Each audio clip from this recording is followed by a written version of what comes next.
శ్రీ గురుభ్యో నమః. నిరవద్య. అవద్య అంటే నింద, నిరవద్య అంటే నింద లేనిది. నిందకు కారణం అవిద్య.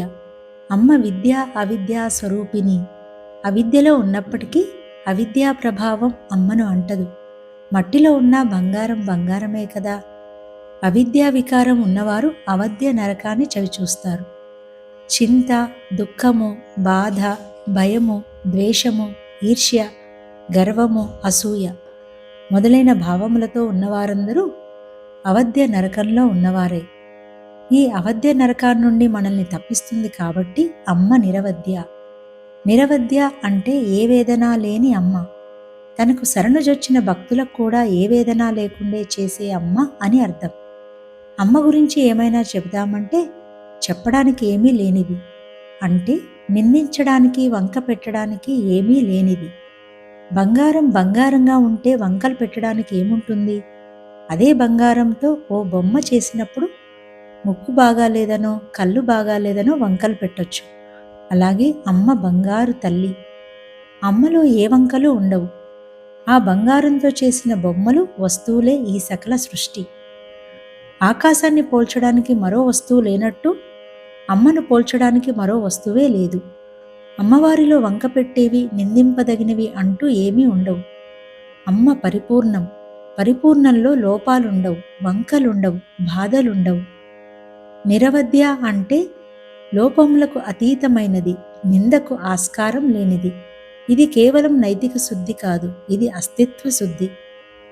నింద ఎలా పుడుతుంది? నింద ఎప్పుడూ వస్తువులోనో వ్యక్తిలోనో ఉండదు. అది చూసే మనస్సులోనే పుడుతుంది. ఆ మనస్సు అవిద్యతో కప్పబడినప్పుడు భేదబుద్ధి పుడుతుంది, లోపాల అన్వేషణ మొదలవుతుంది. అందుకే శాస్త్రం చెబుతుంది అవిద్యా కల్పితమే దోషదర్శనం అని.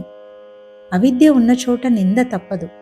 అమ్మ విద్య అవిద్యా స్వరూపిణి. ఎలా అంటే అమ్మనే జ్ఞానంగా అనుభవించిన వారికి ఆమె విద్యా స్వరూపిణి.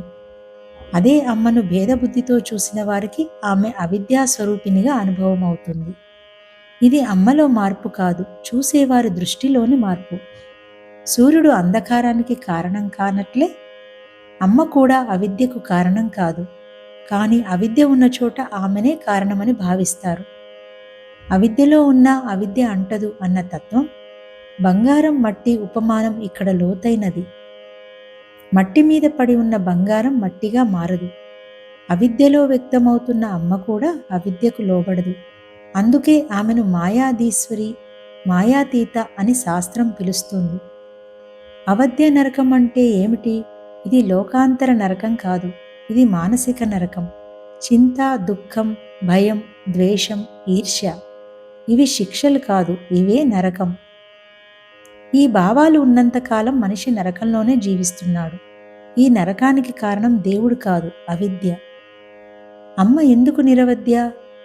అమ్మ అవిద్యను తొలగించేది, భేదబుద్ధిని కరిగించేది, నేను నాది అనే గోడలను కూల్చేది. అందుకే ఆమెను శరణు పొందిన వారికి నరకం నుంచి విముక్తి.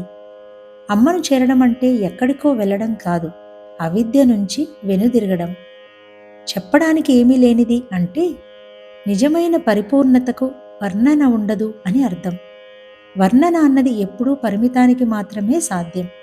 అమ్మ అపరిమితం కాబట్టి నిందించడానికి ఏమీ లేదు, పొగడడానికి కూడా ఏమీ లేదు. అదే ఆమె మౌన మహిమ.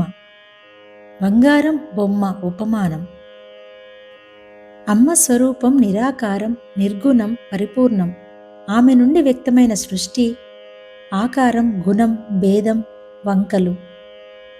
ఈ భేదాలు కనిపించేది బొమ్మలలో మాత్రమే, బంగారంలో కాదు.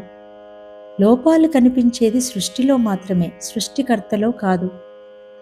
చివరి తత్వం ఆకాశాన్ని ఇంకొక వస్తువుతో పోల్చలేనట్లే అమ్మను ఇంకొక ప్రమాణంతో కొలవలేం. అమ్మ పరిపూర్ణం. పరిపూర్ణంలో లోపాలుండవు, వంకలుండవు, వేదనలుండవు. అది తెలుసుకున్న క్షణమే మనలోని అవధ్య నరకం కరుగుతుంది. అదే అమ్మ కృప.